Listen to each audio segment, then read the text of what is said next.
వైఎస్ఆర్ జిల్లా జమలమడుగులో వైఎస్ఆర్సీపీ నిర్వహించిన నియోజకవర్గ స్థాయి సమావేశం విజయవంతమైంది.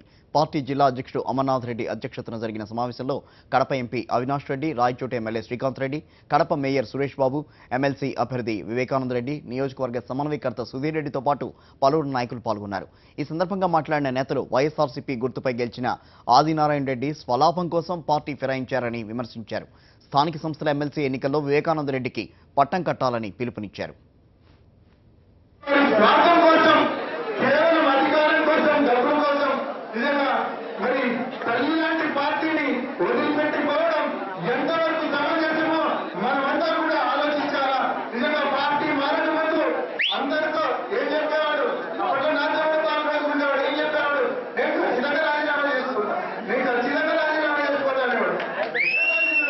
నిజంగా బయట మాట్లాడే కాబట్టి లోపల మనసులో ఒకటి ఉంటుంది. ఎక్కడే కానీ బయటపడదు. ఇటువంటి నిరుపేదలు ఉండే వ్యక్తులు రాజకీయాల్లో మంచి కాదు. ఇటువంటి వ్యక్తులను ప్రోత్సహించడం దయచేసి